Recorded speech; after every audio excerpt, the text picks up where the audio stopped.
The Batman 2022, is it good? Is it bad? Should you go? Should you not? Find out today. Hi, how you doing today, Movie Nation? It's just Jess here. Hope you're having a good day. And today, yes, The Batman 2022 starring Edward Cullen, aka Twilight Boy. We are going to go at AMC Niles 12 at 2 o'clock in IMAX. That's right, in IMAX. If you don't know who I am, hello, hi, my name is Jess. My YouTube channel, it's just Jess. Here we do movie reviews, giving you the biggest and best reviews of the movies that are releasing at the time. So please hit that like button, hit that subscribe button, and don't forget to turn on notifications so you never miss a video. So go on towards the end because we are going to talk about Batman 2022. We're going to leak.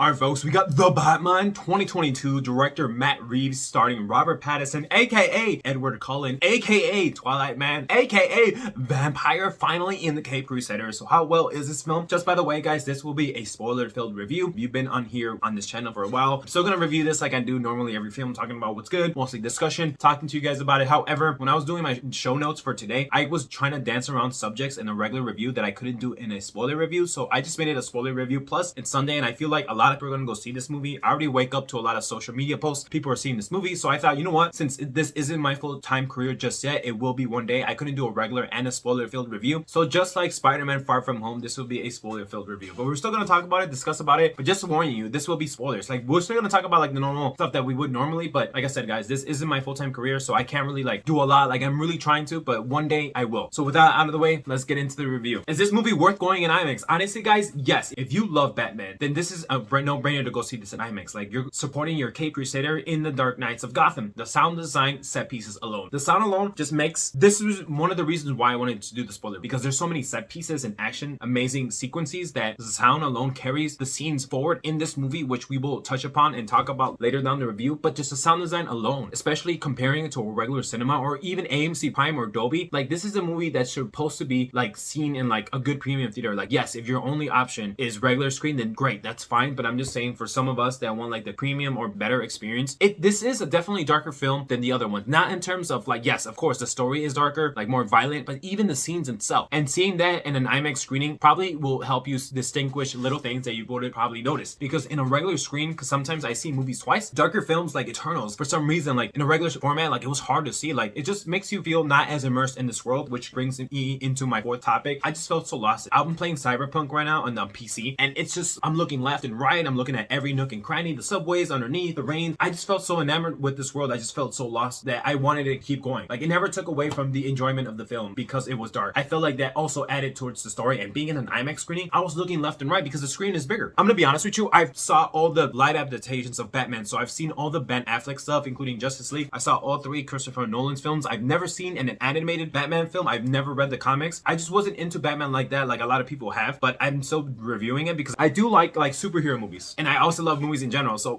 me coming into this, I've never seen the trailers. You guys know that I go into movies blind. The only thing that I will see is the IMDb or the Instagram photos. IGN sometimes posts it, or AMC theaters of the movie characters posters on Instagram. If you're on Instagram, I'll link below mine. I would love to connect with you on there as well because I'm very active on there. So that's the only thing I do. I already talked to some people because they were expecting too much from this movie. But you guys gotta understand, this is the first movie to what potentially could have multiple installments. This is the second installment of Batman in this year of being the Dark Knight in the city of Gotham. This film already feels like it's the second film to what a good film that you've never saw previously, because it already established these characters, just like with Jeffrey Wright as James Gordon and the older cast of characters. Like, it already established this, that people know who he is. Batman's already been doing this for 2 years. Like, he still has a lot of learning to do, but it doesn't give us an origin story, which is great because we don't need that. It's like Spider-Man Homecoming. Like, we don't need an origin story. Bear with me. It's a good second movie to a first movie that you've never seen, because it already established these characters and connections that we know. We don't need to pick up from the very beginning. Just take it a new angle after the origin story. I feel like a lot of people are going to be like, first hour can be slow and methodical. And the reason why I say that, it's because we actually see Batman doing some detective work, finding the clues, finding out the killers, solving the riddles by Mr. Riddler. We've never seen that before. We always see Bruce Wayne, billionaire philanthropist, like doing crime fighting, but seeing him actually do some detective work with James Gordon on the crime scene together, it's like, whoa, like that's cool because we've never seen that interpretation before. Now we're going to talk about Robert Pattinson before we talk about anything else. This movie, I really felt like it really shows the main public that Robert Pattinson can't act, and he's a talented actor ever since Twilight. A lot of people like to bash on Twilight. I was in high school. I went to the midnight screenings on Twilight. I did like Twilight for what it was. Yes, now seeing it later, it maybe was rose-colored glasses, because yeah, some of the acting can be cringe, but think about it. Robert Pattinson first started in Twilight when he was in his earlier career. Like, he needs to start somewhere. Like, Twilight wasn't all that bad. I've read all the books. Like, I get it. I'm a romance type of guy. I'm definitely gonna like Twilight, but it's like people like to bash on that movie because they think it's bad, and it wasn't that bad. Probably went to go see it opening night. Like, don't tell me like Twilight wasn't your cup of tea, because some people did like it, and I did too. That's what I'm saying, on that boat. But he also did a number of smaller indie films that no one has known about because it wasn't AAA blockbusters. But now he's in the spotlight. Do you really think Warner Brothers is gonna, like, he obviously had to audition for this role. They're not gonna be like, okay, well, let's see what's your take on the Batman. Like, no, he clearly is Batman himself. I love his portrayal of the character because this just shows the main public he can act. And I'm not trying to be like defensive. I'm just trying to be like, this is the way I'm coming at, because a lot of people like to bash on him. It's like, bro, like, stop, just put that to rest. Like, Robert Pattinson can act. Obviously he's in this movie for a reason. I just get so riled up. It's because, like, come on, dude, like, someone's gotta start somewhere. Go to my early videos on YouTube. Like, they were bad, and I'm still trying to learn and grow. Robert Pattinson as Batman is amazing because we actually see less of Bruce Wayne, billionaire philanthropist, in this movie. But however, we do see the Batman, like the cape. He's trying to solve the puzzles. He's in the streets every single night trying to solve crime, trying to beat up bad guys. Like, yes, Bruce Wayne is in this movie, but he's only like 20% of the film, and I think that made me like a con, because a lot of people are like, oh, we need to see more of him. And yes, by the way, this movie already sets up a sequel, which we'll talk about towards the end, because the ending is like bizarre. Kind of, not really. I mean, my theater really laughed. Like, whoa, they can still add on for the second installment. Like, this is just the first movie, and what it could be like a trio movie does give us a lot of backstory and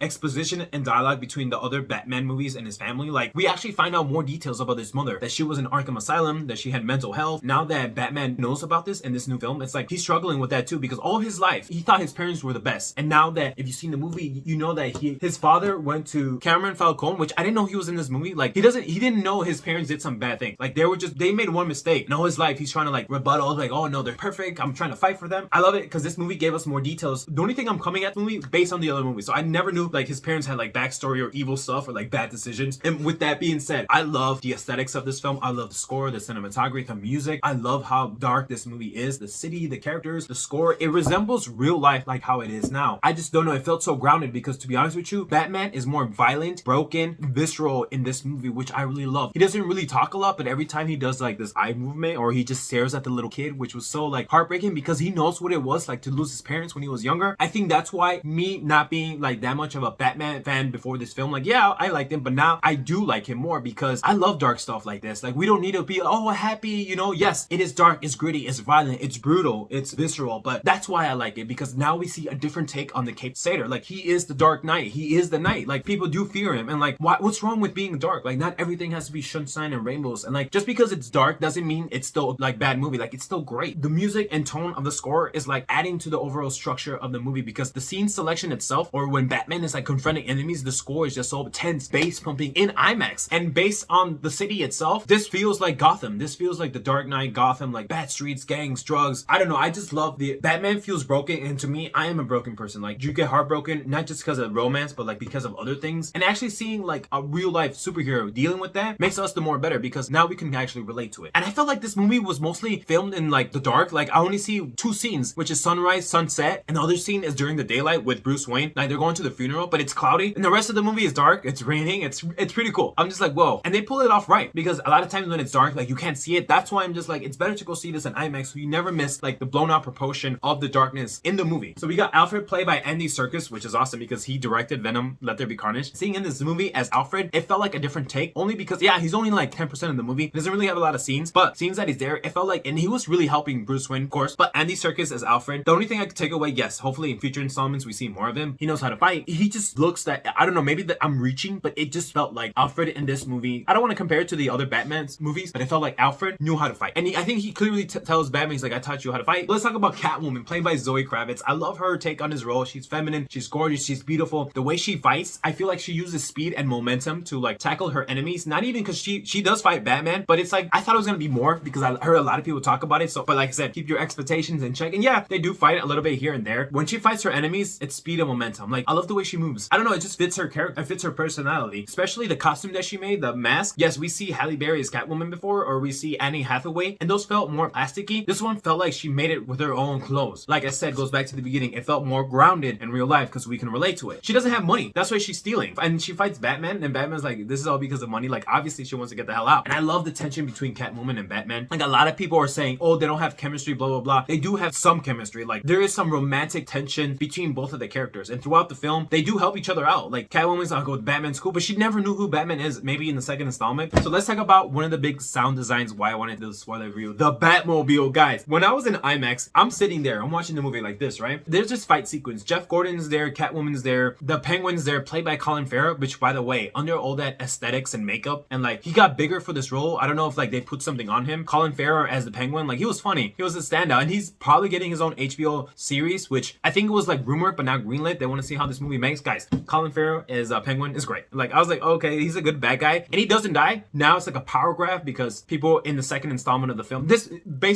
movie sets up more movies, which is great. But Penguin is like, whoa, he's really good. Okay, so the Batmobile. There's a scene where he has to catch Penguin, and it's like a chase / dynamic. Yeah, there's fighting sequence, but first time the Batmobile gets revealed, because like Batman always uses the bike, but the first time the Batmobile gets revealed, like I said, it felt so grounded in real life because it looked like a real car. It looked like a V12. It doesn't look more fantasy. If you see Christopher Nolan's film or even Ben Affleck films, those movies felt like it was fantasy. Like, yes, it still looked like a car, but this felt like a real car. You know, I want to say a Ford GT or like a muscle car, or maybe Fast and the Furious. Like, I don't know, guys. It really felt more like real life. When the sound design, the engine kicked in, like the whole theater. I don't know about you guys, so my theater was like, whoa, because it made your heart sing. Seeing it in IMAX and hearing the sounds, because I was in the middle of the IMAX screening for Batman, and when the sound design for this particular moment, it was just like, wow, this is what movie theater can be. Because seeing like the Batmobile, just seeing it, hearing it, and that chase too. That chase when he tries to get Penguin, like going left and right, the score, the cinematography, like Dark Knight, like fire, the rain. Wow. It just real like a real life car chase with the different camera angles. This movie felt a little bit closer to home. Maybe emotionally, maybe that's coming from me because I just saw it far from home, but the struggle of being Batman, because he's still growing and changing. Like, this is still his second year, so there's still a lot more that he needs to learn. The action sequences were few and far between. Yes, there's a lot of exposition dialogue, heavy tense moments, but we don't need to always have action. Like, yes, there is action, but every time it's there, it serves the movie forward. Like, it serves the storyline. Not every single minute we need to have fighting. Riddler is played by Paul Dano. Now, the thing about Riddler, I never knew who this character was, but Riddler,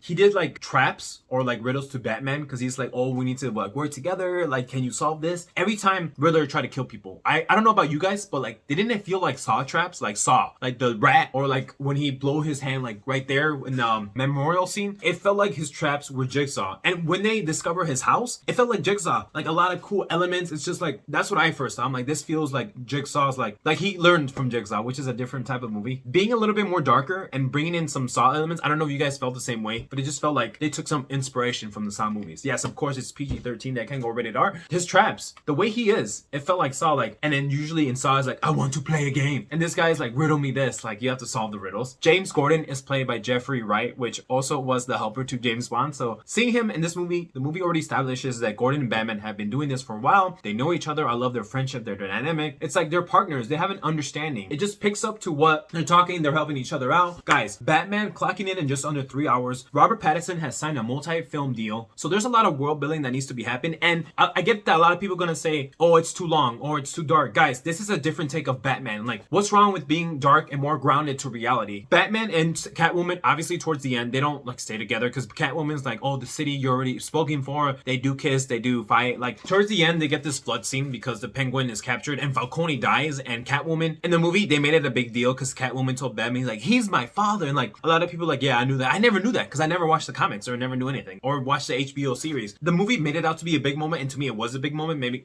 because I don't know. But Falcone dies by the hands of Penguin, and then Penguin gets captured in Arkham Asylum. And guess who's he sitting next to? You hear this laugh, like, ah! And that's clearly the Joker. And I'm like, ah! My theater was like, oh my gosh, like, as you hear Joker's laugh, and I was like, yes. And Joker is actually played by, I mean, in the credits, it says a different name, Barry Keoghan. It just says like Arkham Asylum, but Barry Keoghan, he does that famous laugh, which I'm not saying we need to have the Joker, but knowing that Joker actually exists. And even an interview with IGN, Matt Reeves is like, all these characters are their infancy. Even Batman too. You know, in the beginning, Batman's like, oh, I'm vengeance, but during like the transformation, like, he's mostly about hope now, because there's a touching scene towards the end when the girl's like grabbing his arm, he doesn't want to let him go, and then Batman Batman's like, you know what, maybe vengeance isn't the right way. But like I said, he's still growing and changing. And now he's like, okay, well, the city needs like hope. So he's gonna like tailor his approach to it. But Batman and Catwoman saves Batman because like he goes into the pond or whatever, like some thugs are coming in. Catwoman saves Batman, right? And they have their moment. You know, they kiss multiple times. They're great. But then Catwoman gets attacked because Batman's down. He got like shotgun to the chest at point blank range. And then Catwoman's get beat up. And here's a weird thing. I don't know if that was morphine or like some drug or like he injects this green substance into him. So I don't know if it was like, I want to say morphine. Like I don't know what it was, but he gets super powered. I don't know. It's so weird. So he injects this thing, this green thing. And like, you cannot tell me there was no chemistry because he attacked the thug, was beating up Catwoman. Like he beat him up so bad and Catwoman looked at him. So you cannot tell me that Batman hasn't had any romantic feelings for Catwoman. Like this is towards the end now. So throughout the film, Batman of course has developed feelings for Catwoman because the way he tackled that guy, even for one guy, like no dude, like he does have feelings for her. And that's what I really love. Like how can you not tell me there's no chemistry there? Like he clearly showed to Catwoman, who was on the ground, that like, hey, like I'm gonna protect you. I got you. When I said it was more grounded from real life, all the gadgets are there, the vehicles, the music, bass pumping, especially at the club, like techno music. But the only thing that's more futuristic is like these eyes that Batman's has. Like when he takes Selena Kyle undercover in the club scene, when Penguin's there and Falcone's there, the club music, the techno, I mean, of course, come on, neon lights, techno music, house music, that's all me right there. And all the gadgets were not out of the way of too futuristic because I can see that happening. It's not like Ben Affleck or Christopher Nolan's that like there's a plane. It just felt more grounded to real life. I'm gonna be honest with you guys, a lot of people are gonna be turned off because of the runtime, but if this movie does well, we're gonna see more iterations of Batman. I cannot wait to see where the movie goes. Possibly a trilogy, and then Catwoman's like, come with me, and then Batman's like, no, I gotta stay here, and then Catwoman's like, she invites him to come with. She's like the Bat and the Cat, and like obviously the Batman's gonna stay in Gotham because he wants to try to fix it. Catwoman leaves, but we don't know if she's gonna come back. I did some digging, and she went to this like other city, which is not far from Gotham. If Batman really could find her, he probably will. Overall thoughts, guys, this movie had a lot of interconnecting storylines that it just started off because of the runtime, 3 hours, like things happening. And it's cool because it's not overly blown to the point where you don't know what's going on. I definitely will see this movie again next week because there's no other major movie releases. A-,